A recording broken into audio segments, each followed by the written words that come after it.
Bueno, el segundo ponente de esta primera mesa del seminario es Rogelio Marcial, que ya está identificado como uno de los jalisquillos. Jalisquillos, no, Jalisquillos son allá.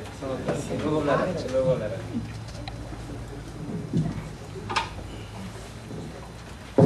Bien, pues muchas gracias a todos por estar aquí. Voy a proponerles algunas ideas en relación a las violencias juveniles, y como me avisaron que tenía 10 minutos y si yo me pongo a platicar me voy a tardar 40 minutos, la única manera de controlarme es leyendo, entonces disculpen lo aburrido que eso implica, pero si no digo lo que quiero decir. El fenómeno de la violencia en nuestra región latinoamericana se ha incrementado a niveles que ponen en entredicho la convivencia armónica y por ello preocupa a gobiernos y sociedades. Al reflexionar sobre las experiencias violentas en las trayectorias de vida de millones de jóvenes latinoamericanos, debemos reconocer ambas caras de la moneda. Los jóvenes destacan como víctimas de la violencia y también como generadores de actos violentos. Pero esta realidad no puede esconder que el propio sistema social, desde diferentes ámbitos, está propiciando un creciente proceso de violentización de las relaciones sociales.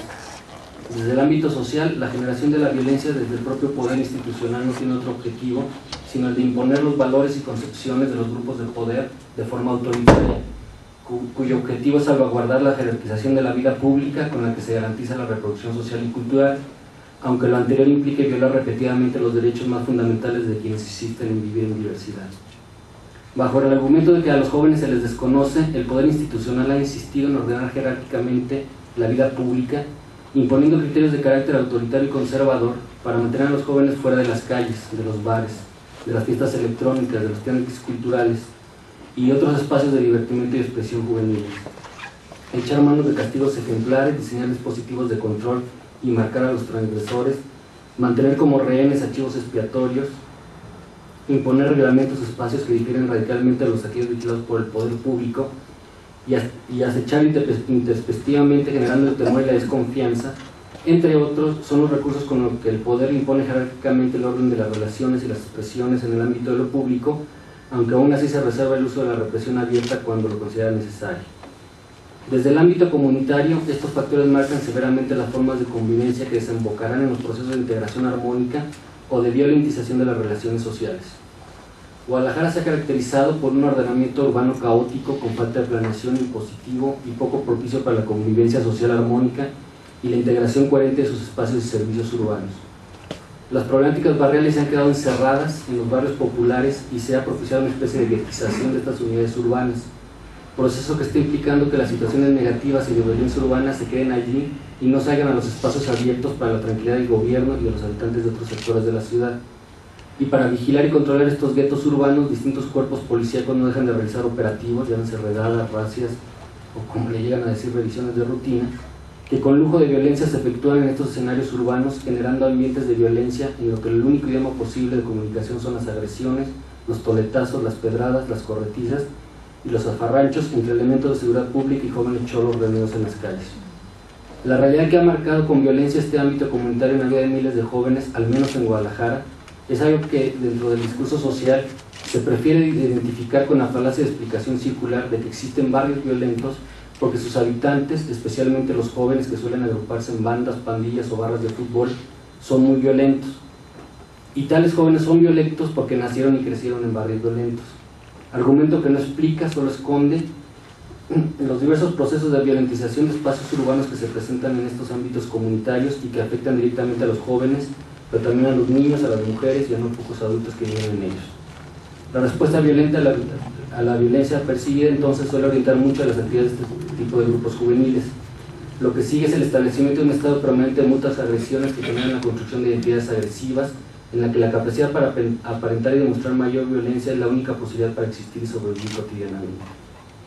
El uso de la fuerza pública, la criminalización de la pobreza y de la edad, así como los procesos que marginan y estigmatizan a miles de jóvenes, suelen producir, en muchos de los casos, un complejo proceso de apropiación del estigma impuesto como estandarte de lucha para la sobrevivencia cotidiana. Y tal estandarte sirve no solo para enfrentar la violencia policíaca e institucional, sino también como una forma de relación hacia grupos similares dentro del barrio o de otros barrios y zonas de la ciudad. Y evidentemente todo ello tiene serias implicaciones en el ámbito del individual. Nuestros jóvenes están enfrentando una violencia institucional que tiene que ver con cuestiones de salud pública, enfermedades de transmisión sexual, embarazo adolescente, consumo de sustancias, suicidio y de organización social, educación, empleo, jóvenes en conflicto con la ley y violación de derechos humanos. Es precisamente la falta de sensibilidad por parte de las autoridades para diseñar políticas y programas específicos al respecto que brinden una atención integral, especial y expedita a los jóvenes afectados, lo que me lleva a considerarlos como una forma violenta de relación entre el poder institucional y este sector de la población. Todo ello está por detrás de sucesos como el que seguramente aquí se va a comentar y que hacen evidente que esa violencia social aparece en escenarios insospechados para quienes no tienen ni idea de lo que está pasando con los jóvenes. Quiero decir que en México sucedió un caso muy particular que hizo visible una realidad compleja que está afectando a los jóvenes de nuestro país y que aunque se circunscribió a ciertos estilos de vida juvenil de algunas ciudades en especial, dejó entrever cómo, en ciertos pliegues e intersticios sociales, pueden llegar a condensarse problemáticas más generales que están presentes en las formas de relación social y las peculiares maneras de relacionarse con el poder por parte de los individuos y los grupos sociales. Descalificados como guerras entre tribus, por los medios de comunicación se presentaron en varias ciudades: Querétaro, Ciudad de México, Guadalajara, Puebla, Toluca, Mérida, entre otras, ataques violentos de jóvenes identificados como punks, darks y metaleros hacia jóvenes conocidos como emos. Ello sitúa a los jóvenes, como en el caso de las barras de fútbol, las maras, las bandas de cholos y el incremento en el suicidio juvenil, en ambos lados de la misma moneda, víctimas y victimarios de una violencia que proviene de las estructuras sociales y no de los jóvenes involucrados, aun cuando medios de comunicación y autoridades insisten en acudir a la explicación simplista de que la violencia propia de los jóvenes actuales es debida a la influencia de la televisión, el cine, los videojuegos y el consumo de sustancias prohibidas. Esta descalificación mediática sobre la llamada guerra entre tribus urbanas pretendió responsablemente sugerir que hoy ese tipo de jóvenes, punks, darks, emos, cuales tribus salvajes y violentas, arremeten en contra de sus pares en medio de la sinrazón y la intolerancia. Incluso circuló en medios nacionales la versión de que la ultraderecha mexicana se disfrazaba de punk para expresar su intolerancia a los pobrecitos emos. Yo esperé ver en algún video de estas notas a miembros del Yunque, Abascal, Rivera Carrera, Emilio González, Juan Salvador Domínguez, vestidos en la parafernalia punk, pero no.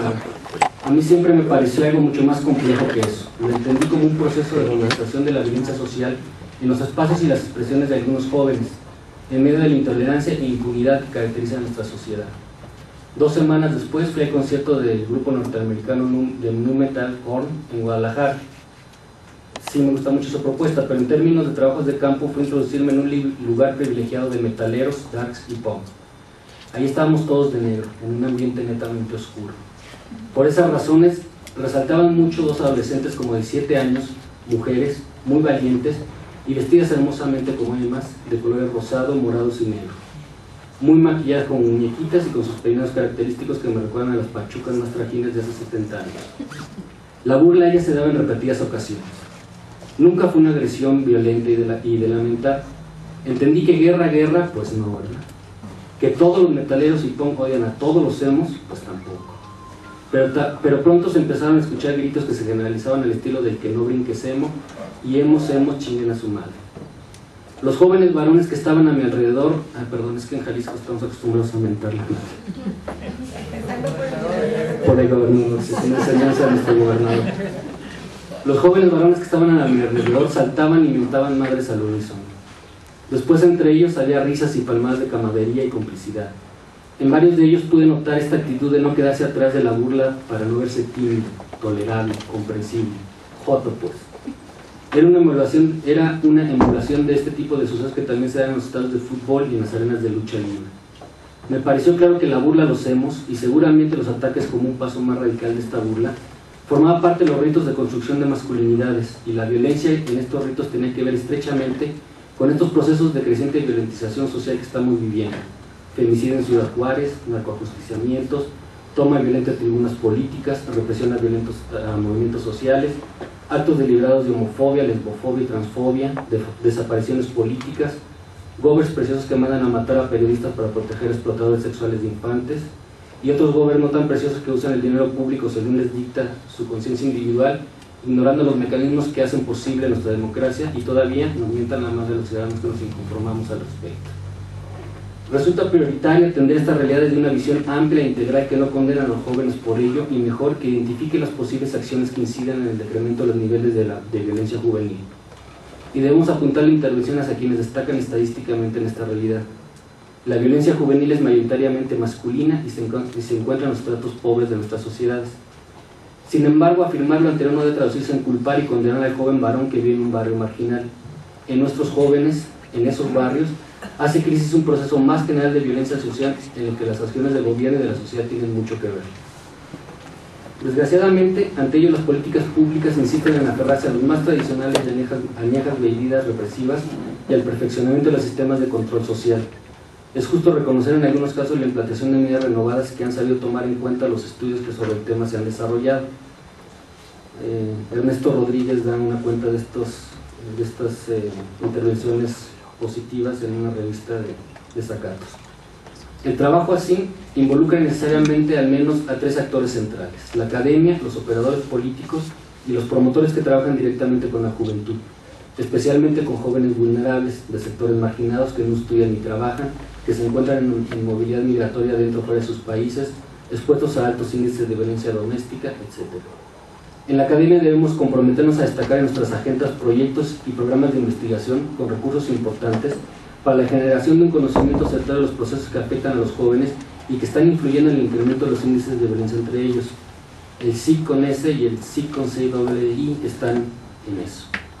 Los operadores políticos deben profesionalizarse para que sean capaces de pensar a largo plazo, esto es, que rompan con su matriz sexenal de pensamiento y acción, además de que logren sensibilizarse con respecto a esta problemática y comprendan que el fenómeno y su posible resolución va más allá de promesas de campaña y logros partidistas ampliamente publicitados.